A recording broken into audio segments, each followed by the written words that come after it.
Hola, buenas tardes, bienvenidos a Disidente, la igualdad no tiene género, programa especial para conmemorar el mes del orgullo LGBTQ+, por TV Buap, la imagen de la universidad. Les vamos a estar hablando sobre el tema de movimiento queer. Yo soy Sabina Zamudio, estudiante de la Facultad de Psicología. Estoy con mi compañera Karen Galindo Cruz. Yo soy estudiante de la licenciatura en Antropología Social. Nos gustaría comenzar preguntándonos o aclarando qué significa el término queer. Para esto tenemos que ubicarnos en Estados Unidos, más o menos a partir de 1920. Es el momento en que se empieza a utilizar este término queer. Más adelante, para 1930, se sustituye o se comienza a utilizar el término gay, pero gay era dirigido únicamente para varones. El término queer tiene dos propuestas en términos etimológicos. La primera viene del latín, del término torquere, que significa torcido, y la otra propuesta es de la etimología alemana, de la palabra QUE, significa también torcido, ¿no? Entonces, desde ahí podemos ver cómo esta palabra va a estar denotando torcidez o rareza, ¿no? Ya en términos coloquiales, en Estados Unidos, esta palabra fue utilizada como un insulto sexual para personas homosexuales, ¿no? En sí no hay una traducción de la palabra, pero más o menos si quisiéramos intentar traerlo al idioma español, podríamos hacer referencia a que esta palabra abarca este amasijo de posibilidades que bien conocemos todas, todes y todes, que engloba palabras como joto, puto, maricón, lencha, camionera, tortillera, y todos estos términos que se han utilizado de manera despectiva, utilizado como un término despectivo, pero como una respuesta de orgullo ante la homofobia, ¿no? Entonces, cuando una persona se autodenomina como queer, se refiere a una nueva manera de entender esta palabra, una resignificación y una transgresión del término, ¿no? Una autora pionera de la teoría queer, Judith Butler, explica que es necesario tener esa confianza en que el lenguaje puede denotar voluntad, pero también elección, ¿no? Y en ese sentido, pues sería necesario estar cuestionando constantemente todos estos enunciados en términos de identidades como mujer, varón, gay, lesbiana, transexual, travesti, etc. Y ver qué se ha querido enunciar cuando se enuncian estas palabras y transgredir estos límites, ¿no? También es importante que nos preguntemos o que vayamos pensando en qué contexto surge este movimiento, ¿no? También nos vamos a ubicar en Estados Unidos a finales de los 80s y a principios de los 90s, para dar un contexto amplio. Hay que pensar en esta parte de que la OMS hasta 1990 tenía la homosexualidad en su lista de enfermedades. También otra autora pionera, Eve Sedgwick, pionera de los estudios queer, explica en su artículo A Queer y Ahora, que fue escrito en 1991, cómo para ella era algo de asombrarse que ella y sus amigues o compañeros siguieran vivos hasta ese momento, ¿no? Ubicando un contexto sumamente violento con la comunidad, tanto por la discriminación como por la no vivibilidad de las vidas, pero también por esta cuestión de la crisis del VIH, que estuvo muy, muy latente en esos tiempos, ¿no? Ahí también vamos a poder ubicar el gobierno del presidente Ronald Reagan, que fue un gobierno que ante la crisis del SIDA aplicó una estrategia biopolítica en términos Foucaultianos, que se estaría refiriendo a la manera en que el Estado va a estar administrando la vida, ¿no? Lo que el gobierno decidió hacer ante la pandemia del VIH fue no hacer nada, no hacer ningún tipo de investigación y dejar que las personas con VIH murieran. Esto en el entendido de que las personas homosexuales eran personas que no eran deseadas en la sociedad, y por lo tanto eran sujetos de los que se podía prescindir. Incluso algunas devenían como en barrios de gays y de lesbianas, y también se generaron redes de solidaridad muy fuertes dirigidas hacia las personas que ya tenían el virus, ¿no? Y que finalmente iban a morir porque no había ningún tipo de tratamiento. También a esto vamos a ubicar dos movimientos muy importantes. El primero es ACT UP, que significa AIDS Coalition to Unleash Power, que pues es una asociación fundada en Nueva York en 1987, que se propuso como sensibilizar a la opinión pública respecto al tema del VIH, promover el uso del condón y exigir al gobierno que pues se hiciera investigación en ese sentido, ¿no? Exigir que las vidas de las personas que tenían VIH pues eran vidas que importaban, vidas que tenían que estarse defendiendo, ¿no? A partir del aparato de Estado. Su eslogan de ACT UP es Silence equals death, que es el silencio equivale a la muerte, ¿no? Y otra asociación importante, un movimiento importante, fue el de Queer Nation, que se encargó como principalmente de estar ocupando espacios públicos y visibilizando como este tipo de sexualidades que eran como ajenas a las heteronormadas, ¿no? Hubieron como intervenciones en espacios públicos que eran pensados como de personas blancas, privilegiadas y heterosexuales, y en esos lugares se armaban las llamadas besadas, que eran como momentos en los que parejas homosexuales se besaban como en esos espacios, ¿no? Por supuesto como una respuesta de orgullo, como ¿qué propone como lo queer, como con las identidades, qué propone lo queer con la sexualidad, ¿no? Lo queer siempre va a estar proponiendo la desestabilización de las identidades, la desestabilización y desentendimiento de lo que es ser mujer, de lo que es ser hombre, de lo que es ser gay, de lo que es ser lesbiana, etc.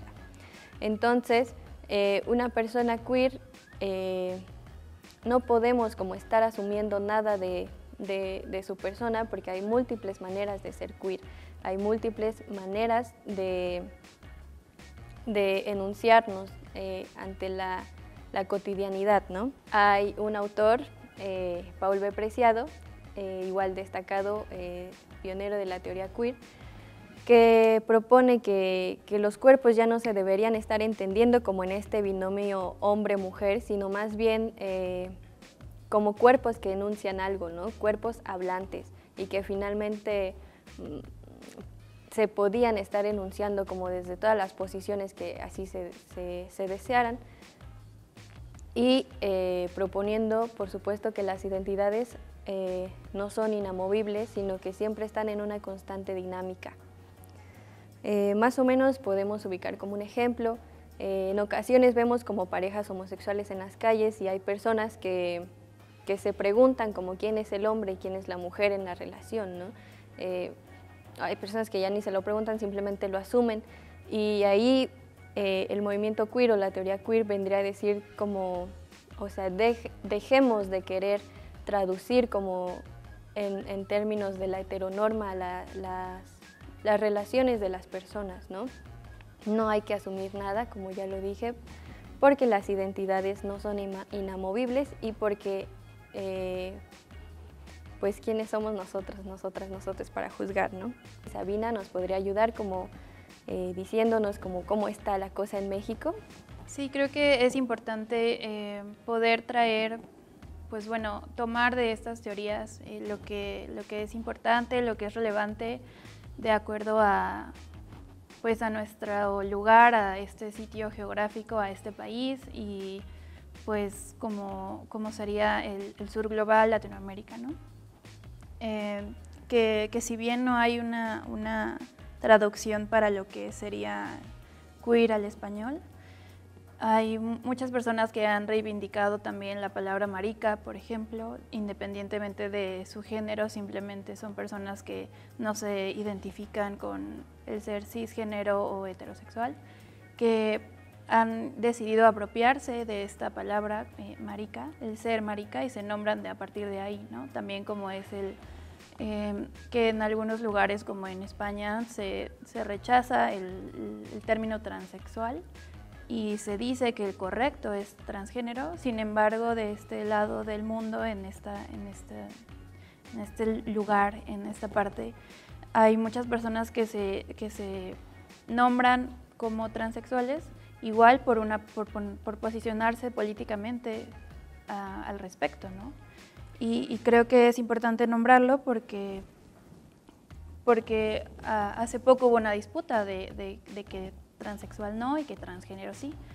Sin embargo, las personas tienen diferentes vivencias y también de eso se trata lo queer, ¿no? De la diversidad que hay en las vivencias y que no las podemos simplificar o no podemos solo agarrar de otros países tercermundistas, primermundistas, traducirlas al tercer mundo y esperar que se apliquen al pie de la letra, ¿no? Porque de este lado tenemos muchísimas diferencias, entonces la diversidad dentro de lo que es ser queer acá tiene muchas implicaciones, hay muchísima diversidad, hay gente que puede ser queer o ser parte de esta disidencia de los cis hetero, que va a vivir su ser queer de una manera totalmente distinta a otra, ¿no?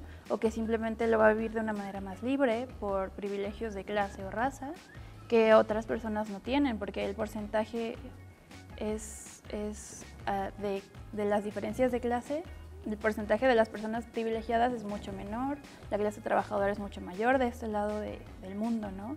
Y si nos vamos más al sur, pues también. Ahora es un privilegio que nosotras estemos aquí sentadas, que abran espacios, que en otros lados simplemente se verían como pues muy criminalizados, ¿no? Y pues bueno, también hablando dentro de esto mismo, hace poco se dieron casos de xerofobia, que es la discriminación a las personas que presentan un diagnóstico de VIH positivo, ¿no? SIDA o intransmisible o como sea, pero simplemente que está criminalizado ante la ley y que eso, el simple hecho de que esté tipificado como un crimen, que tu pareja no te lo haya dicho, lo haya sabido o no, porque eso también no sabemos cuáles son las especificaciones legales de ese tema, pero es estigmatizarlo aún más y permitir que los crímenes de odio contra las personas que presentan un diagnóstico positivo sea como valorado o validado, ¿no? Que es importante también nombrar que, por ejemplo, situándonos en este país, se ha centralizado como la lucha y los beneficios o los logros que hemos tenido, las ganadas que se han obtenido gracias a tantos activistas que han salido a la calle, a otros o tres que han asesinado o han vivido otro tipo de crímenes de odio. Las ganadas siempre están como en Ciudad de México primordialmente, ¿no? O en ciudades grandes, como acá, pues Puebla es una ciudad, ¿no? Entonces, quienes se ven beneficiados de esto, pues son quienes, tienen el privilegio o de vivir aquí en primer lugar, vivir cerca, que pueden venir a hacer uso de estas legalizaciones, de sus derechos que en unos lugares sí son como pues reconocidos, y como en otros, quienes no tienen ni siquiera el privilegio de pues poder venir a ejercerlos o como a hacer un cambio de identidad, a poder tener el acceso a una terapia de reemplazo hormonal, por ejemplo, para las personas trans, no binarias, etc. Hay que ver también, ¿no?, cuáles son como las capas y las cosas que atraviesan en este país, ¿no?, centrándolo en lo que vivimos ahora, ¿no? Porque se puede legalizar el matrimonio en un estado y en otro no, se puede aprobar la ley de identidad de género, la ley ACNES, en un estado y en otro no. ¿Y qué implicaciones tiene eso? Porque justo por eso mismo hay personas que viven la discriminación y hay personas que ni siquiera tienen la oportunidad de vivirse genuina o auténticamente o como les gustaría, porque primero tienen que preocuparse por comer, ¿no?, y por sobrevivir. Y por eso muchas veces se enuncia la consigna de existir es resistir, porque existes en un sistema, en una sociedad que no te quiere ni siquiera vivo, ¿no? Que no te reconoce como ser. Entonces el simple hecho que tú seas, ya estás resistiendo, ya estás yendo contra esta norma cis heteronormada, ¿no? de la cis heterosexualidad como un régimen político. Y creo que es importante pues nombrarlo porque se legalizan o se tipifican como crimen, por ejemplo, las terapias de conversión ECOSIG, solo en Ciudad de México y en Estado de México. Y es importante nombrar que no nada más pasan aquí, allá en Ciudad de México ni en el Estado de México, pasan en muchos estados y mucha gente sigue pues siendo obligada a ser parte de estas terapias de conversión en contra de su propia voluntad y nadie hace nada al respecto, ¿no?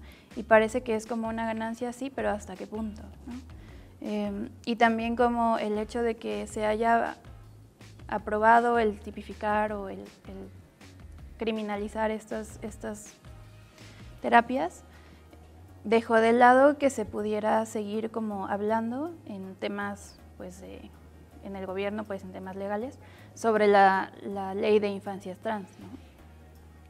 Que era igual de importante o más importante o como fuese, pero como ya se te da algo y lo otro es como de que, bueno, sí, pero confórmate con algo que ya te dieron, ¿no? Y pues eso también es otra problemática, que siempre pareciera que nos tenemos que conformar con unas cosas y como descindir de otras. O este mes de junio es cuando se habla y se tocan temas y todos nos pintamos de arcoíris, pero pues uno une como parte de la disidencia, vive todo el tiempo, todos los 365 días del año. Sin embargo, como que se les aplaude a ciertas marcas como la revista Elle, que apenas sacó una vez que empezó el mes de junio, habló de como él se lee como ella, del pronombre ella, y de que invitó a personas queer a que se pronunciaran como sus pronombres y que hablaran sobre el pronombre neutral que es ella, ¿no? Sin embargo, las personas que fueron siguen siendo cuerpos hegemónicos que entran dentro de, pues sí, de la hegemonía, de lo que es atractivo, de lo que es permitido, de lo que está bien, ¿no? Como diciendo, tú puedes ser así, pero solo si entras todavía dentro de ciertas normas, estereotipos hegemónicos que son agradables a la vista y como que no incomodan tanto, o sea, como que sí, pero hasta ahí, ¿no? Por último, me gustaría decir que creo que es importante también que dentro de las personas que pertenecemos a la disidencia miremos las diferentes opresiones que nos atraviesan, porque hay personas que pueden ser queer, pero son blancas de clase media privilegiadas, que no es lo mismo a una persona empobrecida, racializada, que ni siquiera tiene como en primera instancia el privilegio de nombrarse o de vivirse o de siquiera pensar como esa su primera preocupación no es vivir su identidad, porque primero tiene que preocuparse por sobrevivir, por comer, por poder seguir con alguna, pues con un techo, ¿no? Con la comida de todos los días, ¿no? Así como tampoco se habla, por ejemplo, de las trabajadoras sexuales reconociéndolas como un trabajo, legalizándolo, porque dentro de la misma comunidad, dentro de luchas como feminismo también se criminaliza y se ve como mal, cuando es una manera en la que por todas las puertas que se le cierran a personas, mujeres primordialmente transgénero, transexuales, se ven como en la necesidad de vivirlo así y no precisamente tienen que sufrirlo, ¿no? Hay mujeres que lo disfrutan en su trabajo y como cualquier trabajo, ¿no? Lo hacen para poder ganarse el pan y también es válido que lo disfruten, ¿no? Pues eso sería todo de nuestra parte.